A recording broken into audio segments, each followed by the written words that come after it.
How did NASA get started? It was very much a product of the Sputnik shock, at least the shock that it made on the leaders of this country, if not so much the population. Right after Sputnik, the pressure then was on President Eisenhower and on the leaders of Congress to do something to reinstate American technological leadership. So, very soon thereafter, the discussions started in the winter of 57, 58. What are we going to do about our space program? What we have now is too small, it's too inadequate. We need a new space agency, and there was a whole struggle over what to do about the space agency. In fact, it wasn't at all clear that there was going to be a civilian space agency. The military was doing all space activity as of 1957-58, and it could well have been handed to the Air Force or somebody else, and we'd have a military-controlled program. But I think at least two leaders, President Eisenhower and Senate Majority Leader Lyndon Johnson, said, we need to have not just our military and intelligence space program, which we need to have for the Cold War national security, we also need to have a public program that impresses the world. And therefore we need to have a civilian space agency with a science dominance. And that was where NASA came from. And NASA was built out of the National Advisory Committee for Aeronautics, which was an aeronautical research agency that had existed ever since World War I. So it was built upon the foundation of NACA, but was then greatly expanded as a result of taking in space programs from the military and other places. What are some of NASA's greatest achievements and its failures? Well, clearly, the NASA's greatest achievement was the landing on the moon. This was the achieving Kennedy's deadline and objective within the goal that he originally set in 1961. It's almost astonishing to think that how far space exploration, particularly on the human side, went from 1957 to 1969. In 12 years, only 11 years after the beginning of NASA, only 8 years after Kennedy set the goal in May 1961, we landed humans on the moon. We made the point of technological superiority again regarding the American image in the world. And so that still remains kind of the high point in NASA's history.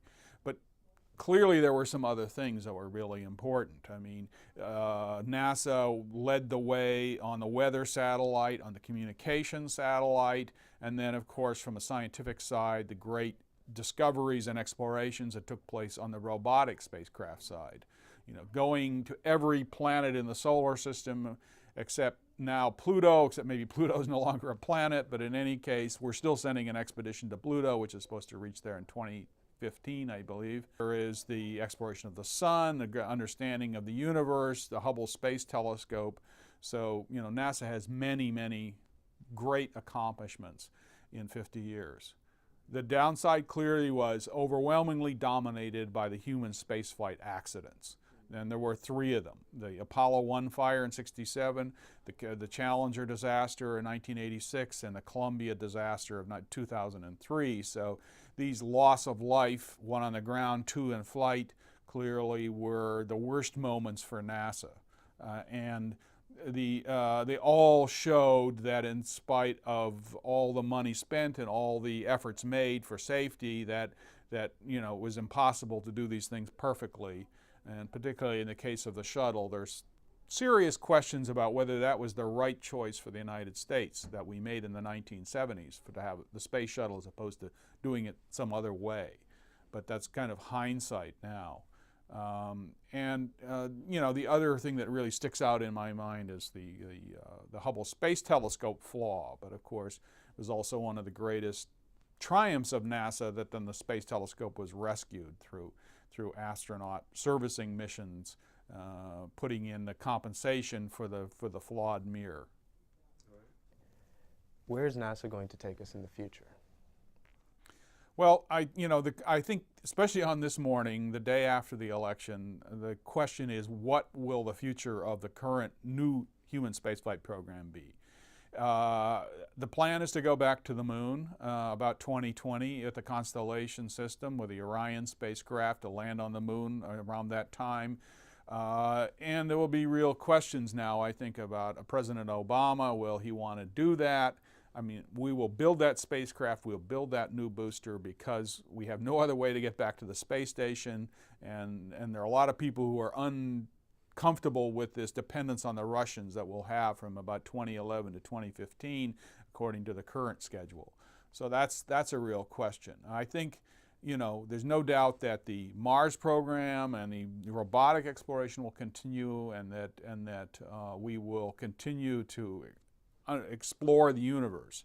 And all the big questions are about human spaceflight. What do we do with it now? Where do we go? I think we certainly will go back to the moon eventually. The question is whether it will be on the current schedule. That's a question. And we probably explore the near-Earth asteroids, and then assuming we find that humans are suited to deep space exploration, there's a question about radiation and so forth, we will probably go back to Mars in about 20 or 30 years. Go to Mars with humans, I mean, not back to Mars since we're already there, but to Mars with humans in 20 or 30 years. Well, even 20 is too optimistic at this point. 30 or 40 years from now, perhaps we will go into deep space.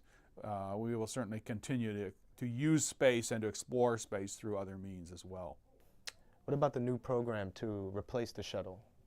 Well, the new program is not a shuttle program at all. The shuttle was originally a name applied to a system which was intended to carry things to low Earth orbit and back, you know, essentially a transportation system for the space station, which eventually is what it did become. And I don't know if the American public has quite dealt with the fact yet that we are throwing away the whole technology of wheels and wings, and we're going back to launching ballistic capsules on rockets like back in the Apollo days.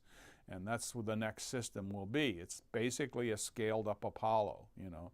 You'll have a conical command module like the Apollo, except bigger. We're able to take up to 6 people for Earth orbital missions, and according to the current plan, 4 people to the moon. There will be a much larger lunar lander eventually coming along, assuming, again, the program stays on the track that is now set. And one thing we can be sure of, there'll be changes in the program with a new administration. Will there be a new objective? We don't know. But I think at the current time, they've talked about landing on land with that spacecraft, but they didn't know if they could do the weight. So we're back to splashing down in the ocean, I think. And that's a different thing. And it's really, in some ways, a repudiation of the policy of, 30 years to go for this winged reusable spacecraft. Although the Orion spacecraft may be somewhat reusable.